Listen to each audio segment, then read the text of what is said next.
Synchronicity. For some, the word synchronicity means the hit album by The Police. But the word was coined in the 1920s by psychologist C.G. Jung. He defined synchronicity as, quote, an apparently meaningful coincidence in time of two or more events that cannot be explained by conventional mechanisms of causality. Or, to put it another way, synchronicity can be defined as God's perfect timing.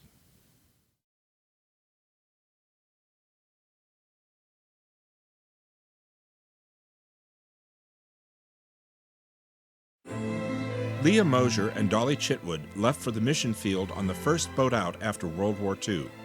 Believe it or not, they had met years earlier and didn't really care for each other.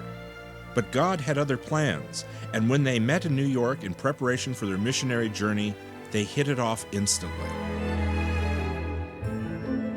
Their first choice was China, but the new communist government forbade missionaries, so India was their second choice. The country was in turmoil, and India was not a promising place to begin missionary work. Leah and Dolly had to learn Hindi quickly, and they intended to work with adults by forming a Bible college. But the work was discouraging. Traditional evangelism techniques simply did not work due to the caste system and religious intolerance. Very few adults were willing to convert because it was literally signing their own death warrant to do so. Leah and Dolly questioned the wisdom of their ever coming to India.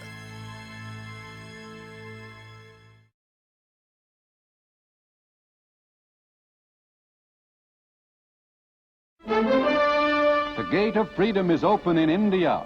In Karachi, capital of the newly created Muslim state of Pakistan, Lord Louis Mountbatten, last Viceroy of India, arrives to take part in the official end of British rule. With Lady Mountbatten, he enters Government House for the ceremonies which make Pakistan a full-fledged dominion. Next to arrive is Muhammad Ali Jinnah, first Governor General. As his final official act, Lord Louis delivers a message from the King. As Lady Mountbatten and Jinnah's sister Fatima listen, the Muslim leader replies with assurances of goodwill. With these brief ceremonies is completed one of the most momentous political transitions in modern times.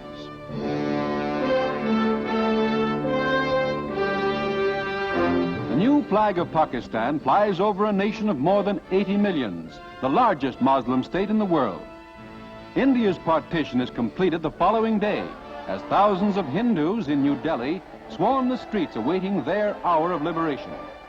On this historic occasion, the first Constituent Assembly is addressed by Prime Minister Pandit Nehru, political leader in the fight for independence.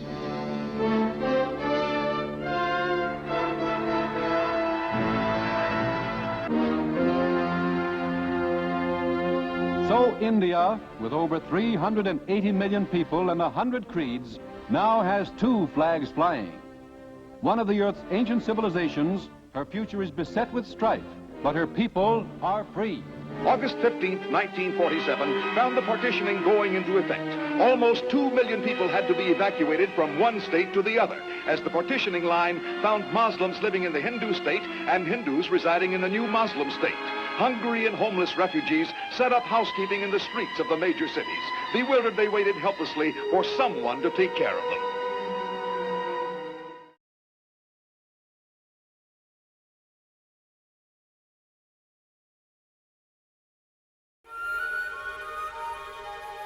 Early in January 1948, a small baby girl was left on Leah and Dolly's doorstep. She was 8 months old, but only weighed 6 pounds, and had been fed nothing but opium since birth in order to keep her quiet. People said, "Don't take her, she'll only break your heart." But Leah and Dolly could not turn their backs on this little baby girl. They cared for her, nursed her through an agonizing withdrawal, and named her Sosan, which means lily.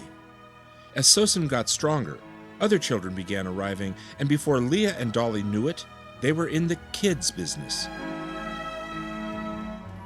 The mission was gaining children so rapidly that Leah decided to take little Sosan with her to the United States to help raise money for the mission. It was during this trip that a 3-year-old Sosin met a 5-year-old Minnesota girl named Sharon Cunningham. Only God knew that decades later, they would both be working together halfway around the world in India at the Kulpahar Kids Home.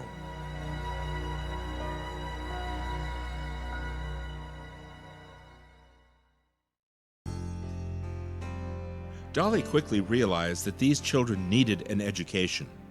This is the first day of class, with 12 students sitting on a veranda using a wall as a blackboard. The arrival of more and more children made it clear that a proper school needed to be built. By 1955, there were 100 Kulpahar kids. Illiterate Christians have no way to earn a decent living.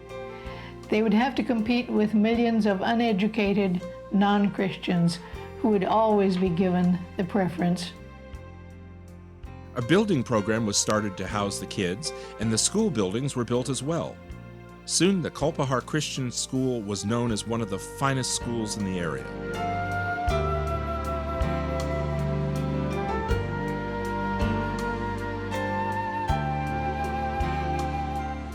Dolly channeled her passion for learning and education into the school, a job she was brilliant at. Initially, the school only covered the lower grades, but as demand rose, the school was expanded to cover high school as well. The school continued to earn accolades for academic achievement. We teach them through high school here and then send them on to college or into technical or professional training, whichever suits them best.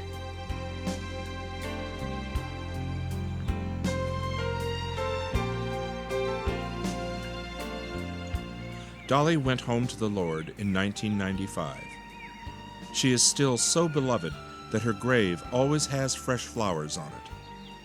And still, another astounding example of God's perfect timing, His synchronicity, was about to bear fruit.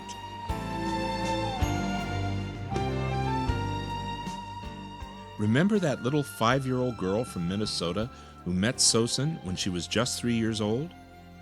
Well, in 1993, God brought Sharon Cunningham to India. Well, Kulpahar came to my mind and heart actually Mother's Day of 1992 at my church at Long Beach First Christian Church. A letter was read from Leah, and in it was mentioned how badly they were needing workers, and suddenly the verse of scripture came to my mind of, "Here am I, Lord, send me," and I became very emotional. And that week I started corresponding with Leah and making preparation and planning and praying to come to Kulpahar for the purpose of trying it out, for them trying me out to see if I could acclimate and all of that. And the first few months here I really fought it because I thought, okay, Lord, you really don't want me to do this. You really don't. But it wasn't very long before Kulpahar came into my heart and my soul and literally got under my skin, as that old song goes. And God willing, when I come back, I will be learning the managerial portion of the school with Dolly. God had Sharon Cunningham in place at Kulpahar at exactly the right time.